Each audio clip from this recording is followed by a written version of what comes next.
예, 안녕하세요. 백억 부동산 스토리의 민혜입니다. 자, 금일도 여러분들과요, 부동산과 관련된 이야기를 나눠볼 텐데요.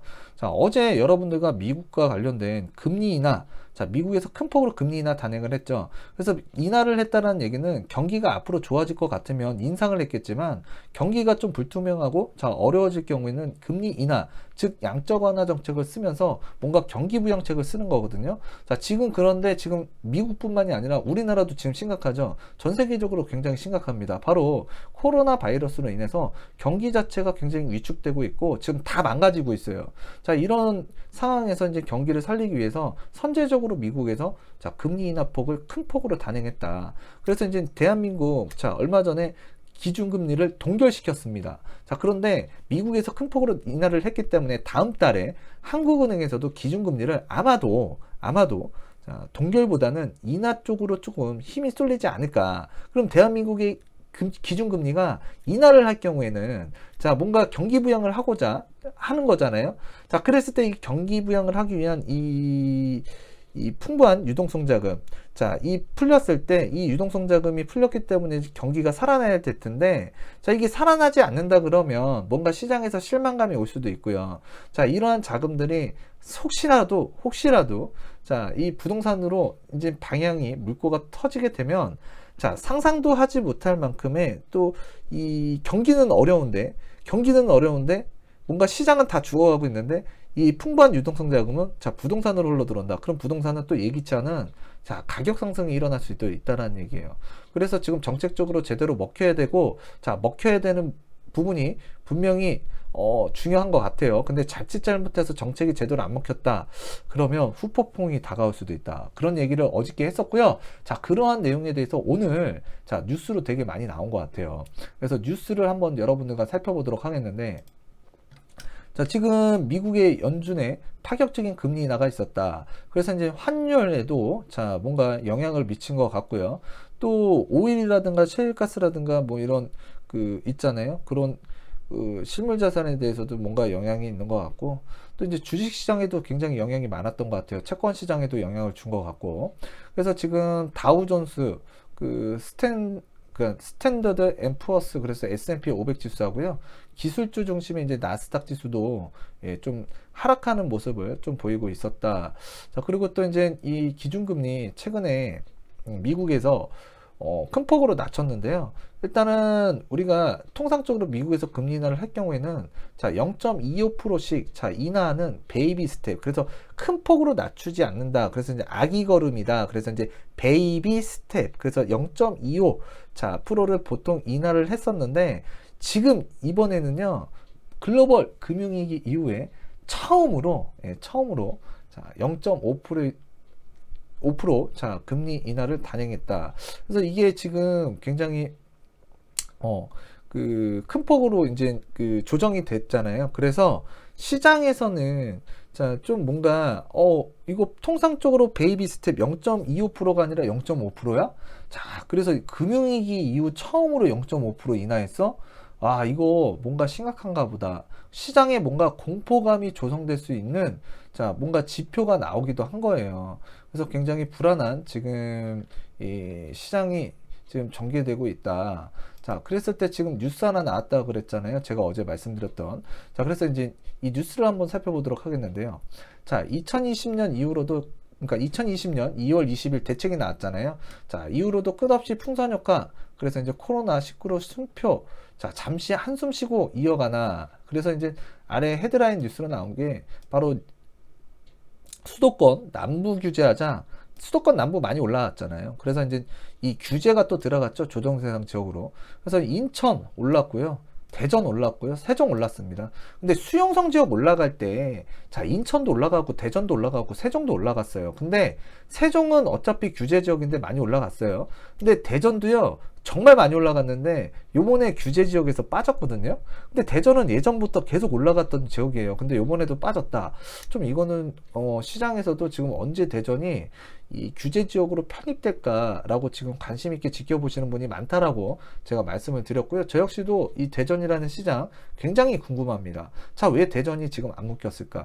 자, 그래서 이제 일선에서는 뭔가 총선과도 연관되지 않았을까라고 지금 얘기하시는 분들도 많은데, 자, 그거는 이제 그런 내용들이 있다. 그래서 대전은 한번 지켜봐야 될 것 같고요. 자, 인천이라는 지역도요. 지금 그 교통편이 들어가고 GTX B 노선이죠. 그리고 이제 신축으로 이제 뭐 분양권과 관련된, 특히 이제 분양권 하면은 또 이제 마케팅이 많아지겠죠. 왜? 입주자 모집 공고를 하면서 대기업에서, 건설사에서 이제 광고 많이 할 거 아니에요. 그러면서 지역적인 자 마케팅이 이루어질 거고요. 자, 그랬을 때 이제 청라라든가 또는 그 우리 루원시티, 그리고 송도 국제신도시를 중심으로 해서 자 올라간 거예요.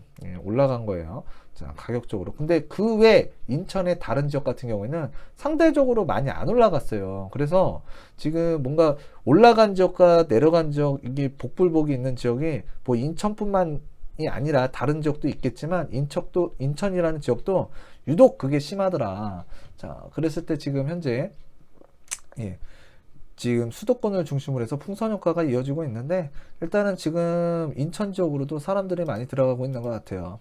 자, 그래서 지금 뉴스를 한번 꾸준히 이제 내려가서 읽어보게 되면, 규제를 누르면 해당 지역이 이제 점점 잠잠해지는 대신에 개발 호재나 이벤트가 있는 곳으로 자 올라가는 풍선 효과가 나타나고 있다. 지금 말씀드렸고요.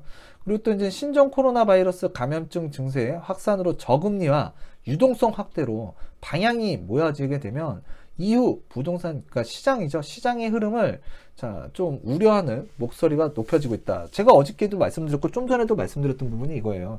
자, 규제가 지금 그러니까 그 뭔가 경기 부양을 하기 위한 양적 완화 정책을 썼는데, 자 금리 인하도 단행을 했고요. 근데 그게 제대로 안 먹히면 어떻게 된다고요? 자, 뜻하지 않게 부동산 시장으로 또 들어오게 되면서 좀 우려스러운 가격 상승 효과가 일어날 수도 있기 때문에 좀 예의주시를 해야 돼요. 그래서 자 앞으로 이제 경제 성장률이라든가 자 이런 거 이제 그 우리 소비 성향이라든가 이제 심리 이 자체 뭔가 지표적으로 나오는 것들 있잖아요. 이 숫자들이 되게 중요한 것 같아요. 어쨌든 미시적인 부분도 되게 중요한데 거시적인 부분에 대한 이 데이터, 이 흐름을 보고 분명히 이 유동성 자금이 방향성을 잡고 이제 흘러갈 거거든요. 자, 그렇기 때문에 그런 지표들을 앞으로 꾸준히 열심히 봐야 될 것 같습니다. 자, 그리고 이제 다음 달에 한국은행에서 나오는 기준금리 어떻게 자 동결을 할 것인지 인하를 할 것인지, 자 인하폭이면 얼마만큼 할 것인지 인하폭도 조금 중요하게 봐야 될 것 같고요. 자, 그래서 지금 굉장히 경제적인 지표가 뭔가 우리가 주식으로 투자를 할 건지 아니면은 뭐 예를 들어서 뭔가 사업에다가 내가 투자를 할 것인지, 뭐 장사를 할 수도 있잖아요. 또는 내가 금에다 투자할 수도 있고, 또는 원유에다 투자할 수도 있고요. 또는 채권에다 투자할 수도 있고, 또는 부동산에다가 내가 집을 안 샀었는데 집을 살 수도 있는 거고요. 자, 그런 식으로 이제 뭔가 방향성이 이제 흘러가는 자 뭔가 이 계기가 나타날 텐데, 일단은 정책적으로 이게 먹혀야 돼요. 근데 먹히지 않으면 어디론가 분명히 부작용, 역효과가 일어날 수 있다라는 거, 그걸 기억해 주시고 이걸 알아볼 수 있는 내용이 바로 경제적인 지표. 자, 뭔가 돈을 썼는데, 처방전을 썼는데, 자, 뭔가 이 지표가 안 좋게 나왔다. 자, 그러면 이제 그 부작용에 대해서 우리가 걱정을 하고, 자, 이제 좀 그런 시장들을 또 어떻게 전개가 될지 좀 예의주시 관찰할 필요가 있다라고 제가 말씀을 드리는 거예요. 자, 수원을 또 누르자 인천이 상승을 했고 더 확대되나, 그래서 이제 수원 누르니까 인천 올라간다. 자, 더 확대되나, 그렇게 해서 이제 뉴스가 나오고 있는데, 자 2020년 그러니까 2월 20일 부동산 대책 이후에 규제 지역으로 지정되지 않은 곳에서 상승세가 나타나고 있다. 자, 한국감정원 주간 시도별 아파트 매매가 상승률을 보게 되면, 자 이번 달 첫 주 자 상승률이 가장 큰 곳은 세종이었고요. 2등이 인천이었고요. 3등이 대전이었습니다. 자, 그 가운데서도 인천, 대전은 자, 조정 대상 지역에서 벗어난 비규제 지역이다. 자, 그렇다고 조정 대상 지역으로 지정된 수도권 남부의 가격 상승세가 하락으로 전환된 것은 아니고, 하락으로 전환된 건 아니죠. 자, 뭔가 일시적으로 이제 거래는 단절됐겠지만, 지금 뭔가 아직 매도자가 안 팔거나 하게 되면은 뭔가 이 가격이라는 건 유지될 수도 있어요. 근데 반대로 지금 규제가 들어왔기 때문에 그 누가 매수하려고 하는 세력이 조금 없어지겠죠. 또 그리고 지금 코로나 바이러스로 인해서 지금 뭔가 사람들도 많이 움직임이 둔화가 됐잖아요. 자, 그러면서 뭔가 이 가격적인 효과가 좀 떨어질 수 있는 자, 상황이기도 한데요. 제가 봤을 때는 가격 상승세가 바로 하락되진 않았지만 가격이 또 올라간다라고 볼 수도 없는 거예요. 그래서 지금은 약간 보합 상태다, 약보합 상태다라고 보셔도 될 것 같아요. 자, 그래서 이제 상승폭이 줄었을 뿐 상승 흐름은 유효하게 나타나면서 자, 인천 연수나 송도 같은 지역으로 풍선 효과가 전이되고 있다. 지금 무슨 방, 예, 빅데이터 랩장님께서 이렇게 말씀을 하셨고요. 예, 이렇게 한 번쯤 제가 기사는 링크를 걸어 드릴 테니 한번 읽어보시면 될 것 같습니다. 자, 그래서 이제 코로나19로 쌓이는 유동성. 자, 이 유동성에 대해서 제가 집중을 하고 있고, 이 유동성이 지금 앞으로 어떤 변수로 다가올지 지금 이걸 좀 주시하고 있는 거거든요. 그래서 코로나19로 이제 실물 경기가 침체가 예상이 되면서 시장에 돈이 더 많이 풀릴 것으로 지금 예상이 되고 있는데, 경기 침체로 풀린 돈이 고루 흘러가지 않고 자, 부동산으로 혹시라도 들어올 경우에는 자, 부작용이 일어날 수 있고 그에 대한 대비책이 있어야 된다. 그래서 이제 이 경기를 부양시키기 위해서 양적 완화 정책을 쓸 때에는 자, 이런 부분들도 우리가 생각을 하고 자, 잘 이제 써야 된다. 그래서 이제 이 뭔가 약을 쓸 때에는 예, 이 부작용도 좀 생각을 해야 된다는 얘기예요. 자, 그래서 어제도 제가 말씀드렸죠. 자, 그 1주택자가 지금 사야 될까요? 좀 떨어질 수도 있다라고 생각하시는 분들도 있어요. 지금 이렇게 이제 그 경기가 좀 안 좋아진다라는 얘기들이 많이 나오니까. 근데 지금 현재 시점이든 좀 떨어지는 시점이든 올라가는 시점이든 1주택자, 그러니까 무주택자에서 1주택자가 되시는 분들은 크게 연연하지 마시고 자, 1주택 내 집 마련쯤은 하나쯤은 하시는 것도 나쁘지가 않습니다. 자, 부동산이라는 거는 자, 올라가기도 하고요. 떨어지기도 하고 올라가기도 하고 떨어지기도 하고 올라가기도 하는데 우리가 이벤트를 한번 볼게요. 자, IMF, 한국에 IMF 왔었습니다. 폭락했었죠. 자, 금융위기 왔었습니다. 좀 떨어졌었죠. 근데 지나가고 나면 가격이라는 게 올라있더라는 얘기예요. 올라있다라는 얘기예요. 저점을 높이면서. 자, 그랬을 때 내가 무리하게 또는 이제 내가 이 분세에 안 맞게 자금이라는 거를 어디선가 무리하게 조달을 해서 자, 투기를 하거나 또는 이제 주택을 여러 채로 늘렸다 그러면 자, 욕심이라는 게 있어서 여러 채를 늘렸어요. 자, 그런 사람들 같은 경우에는 진짜 경제 위기가 오고 좀 심각한 상황이 오게 되면 자, 감당할 수 없겠죠. 그러면 망하는 거예요. 예, 하우스푸어가 생길 수도 있는 거고, 예. 지금 예전에 우리 금융위기 때 또 하우스푸어, 예, 굉장히 화제가 많이 됐었잖아요. 자, 그렇기 때문에, 자, 무리하게만 투자 안 한다 그러면, 자, 위기가 오더라도요, 결국에는 이 시간이 지나가게 되면, 이 자산이라는 게 올라간다는 게, 지금 여러분들, 그 경험해봐서, 또는 우리가 그 지표로 우리가, 기존의 과거를 되새겨서 돌아왔을 때, 올라갔단 말이죠. 그렇기 때문에, 자기 분수에 맞게끔, 예, 뭔가 자기 체력에 맞게끔 주택을 매입하는 1주택자 같은 경우에는 괜찮습니다. 괜찮아요. 근데 부담스럽게 무리하게 투자하는 것은 아니다 라고 말씀을 드리도록 하겠고요. 자, 그래서 지금 여러분들한테 이제 이런 이야기를 했고, 자, 한국은행은 미국 준비은행, 그러니까 중앙은행인 연방준비제도가 예고 없이 자, 신속하게 이제 기준금리 0.5포인트를 낮춘, 자, B컷, 크게 내렸다라는 거죠. 크게. 자, B컷이었다. 자, 4월 금융통화위원회에서 금리 인하 압박을 받게 됐다. 자, 미국이 금리 내렸는데, 한국이 금리를, 자, 인하를 안 한다? 아, 이것도 또 다른 그 핵폭풍이 다가올 수 있기 때문에, 이거 굉장히 신중해야 될 것 같아요. 그래서 다음 달에 한국은행에, 자, 어떤 행보를 보일지 굉장히 궁금해지고 있고요. 또 굉장히 생각할 게 많아지는 4월달인 것 같아요. 자, 게다가 이제 수도권 3기 신도시 개발과 수도권 광역 급행철도 GTX죠. 자, 대규모 사업 추진에 따른 수십조 원의 토지 보상금이 연내에 지급될 것으로 이제 예상이 되는데, 자, 업계에서는 전국적으로 이 규모를 45조 원 정도 지금 추정하고 있대요. 어마어마한 돈이죠. 시중에 돈이 늘어나면서 부동산 시장으로 흘러들어올 가능성이 또 크고요.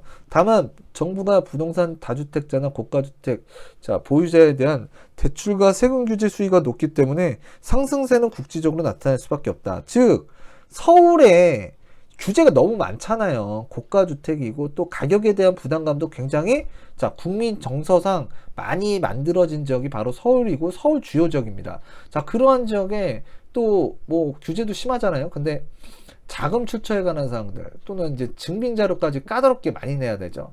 이거 집 사지 말라는 얘기예요. 어떻게 보면 그런 지역에다가 누가 돈 들고 가서 자, 이 집을 사고 또 가격적으로 되게 부담스럽게 많이 올라와 있잖아요, 사실. 자, 그런 시장에 내가 돈을 뿌리겠냐? 아니라는 얘기겠죠. 그리고 또 이제 토지보상금이 풀리면 사실 제가 여기서 하나 더 말씀드릴게요. 토지보상금이 풀리면 그게 강남에 아파트 사러 가는 것 같아요? 아니겠죠. 대부분 세금적인 측면 때문에 대토겠죠, 대토. 자, 대토 구하러 가요. 예, 토지로 보상받은 사람들 대부분이요. 토지 사요, 다시. 예, 그래야 세금적인 혜택이 있기 때문에 그렇죠. 자, 지방에서든 경기도권에서든 뭐가 이게 주택 예를 들어서 아니 토지에 대한 보상금 받았어요. 이 보상금을 가지고 자 강남에 아파트를 사러 가고 여의도에 아파트를 사러 가고 뭐 용산에 아파트 사러 가는 거 아니에요. 단독주택 사러 가는 거 아니고 대부분 토지를 산다. 근데 이제 토지를 다시금 인근에 다 사게 되면 이게 중장기적으로 보게 되면 토지 가격 상승률이 또 생기는 거거든요. 토지 가격이 올라간다. 자, 이 토지 가격이 또 올라가게 되면 나중에 이제 건설하는 사람들 입장에서는 토지를 또 매입해야 되잖아요. 자, 토지 가격이 또 올랐기 때문에 나중에 그 우리가 주택을 공급받기 위해서는 자 토지와 건물을 짓는 이 평당 가격 이런 것들이 이제 상승을 하게 되면 자 아파트 가격이 올라갈 수밖에 없다. 분양 가격이 그러면 이제 부동산 가격이 자 상승을 한다라고 보시면 될 것 같은데 일단은 이게 중장기적으로 토지 보상금이 풀리게 되면 자 지금 당장 강남 아파트를 막 싹쓸이하고 뭐 마포 가서 사고 뭐 용산 가서 산다라는 개념이 아니라 이렇게 이제 토지를 다시금 사거든요. 세금 때문에. 그러면 중장기적으로 이 토지보상금이 풀리게 되면 어찌됐든 이 원재료 그러니까 부동산 아파트를 만드는 데 있어서 원료죠. 원재료. 자 토지 가격이 이제 또 상승을 하는 거예요. 그러면 이 토지 가격이 상승하는 부분 자 중장기적으로는 이제 부동산 시장 아파트 시장에는 분명히 영향을 줄 수 있다. 자 그런 얘기들은 이제 여러분들께서 이제 알아두시면 좋을 것 같고요. 그래서 시중에 돈이 늘어나면 자 부동산 시장으로 흘러갈 가능성이 좀 농후한데 일단 서울 지역은 규제가 많아서 어려울 것 같다. 그러면 그 돈이 어디로 갈 수밖에 없다. 자, 토지가 됐든 또는 토지도 뭐 서울에 토지가 얼마나 있겠습니까? 자, 경기도에서 이제 그 토지 매입하겠죠.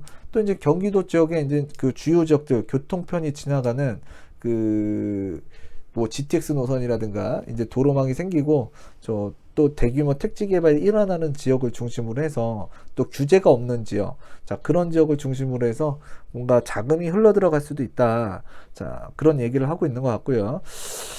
자 현재도 일단 유동성 자금이 부동산 시장에 머무르는 것은 자 문제고요. 앞으로 그 경기도로 서울 이후 경기도로 자 또 다른 지역에 풍선 효과를 유발할 가능성이 높다라고 자, 모 유명 부동산학과 교수님께서 이렇게 얘기를 하셨습니다. 자, 가격이 비정상적으로 오른 지역은 규제를 하되 시장 정상화를 위해 유동성이 다른 산업 영역으로 흘러갈 수 있는 정책을 내놔야 한다. 동시에 서울 지역 정상화를 이룰 공급 확대 대안도 필요하다라고 제언을 했습니다. 자, 공급에 관한 사항도 뭔가 해결책이 필요할 것 같고요. 지금 이 부동산이라는 게요. 일단 그 자칫 잘못하게 되면 자 요번에 정책적으로 뭔가 양적 완화 정책을 핀다고 했을 때 실패하게 되면 사실 좀 많이 상승을 할 수 있는 시기가 다가올 수도 있다. 자 이런 얘기가 오늘 뉴스에서 나왔다라고 보시면 될 것 같아요. 그래서 또 다른 우려의 목소리가 지금 나왔다라고 보시면 될 것 같아요. 자 그래서 여러분들 자 부동산에 관한 이 앞으로 지표를 보실 때 다음 달 금리 인하 되는 부분과 인하 폭을 여러분들께서 한번 보셔야 될 것 같고요. 또 정책적으로 이제 그 대한민국의 경제 성장률이 자 아마 하향 조정이 될 거예요. 근데 하향 조정이 되는 폭도 여러분들께서 이제 살펴봐야 될 것 같고요. 또 이제 양적 완화 정책을 쓰게 되면 이 자금이 시중에 얼마만큼 풀리는지 우리 그 광의의 통화 M2 자금도 한번 흐름을 좀 살펴봐야 될 것 같고 자 그랬을 때 이제 토지 보상금이 풀린다 또는 이제 요번에 그 추경 예산도 또 자금이 11조 원 이상 풀린다고 하잖아요. 자 그리고 또 이제 금리 인하를 통해서 이제 유동성 자금이 또 풍부해지는 이 시점 자 여러분들 자 지금 잘 여러분들께서 지표 대한민국에서 나오는 지표 글로벌 뭐 OECD 뭐 이런 쪽에서 나오는 자 경제적인 지표를 유심히 지금 관찰하고 살핀다고 한다면 자 여러분의 자산을 좀 지키고 좀 불릴 수 있는데 많은 도움이 되실 거라고 보여져요. 그래서 금일은 여러분들과 자 뉴스를 토대로 해서 살펴봤고요. 다음 시간에도 여러분들한테 도움이 될 수 있는 100억 부동산 스토리의 민혜가 되도록 하겠습니다. 감사합니다.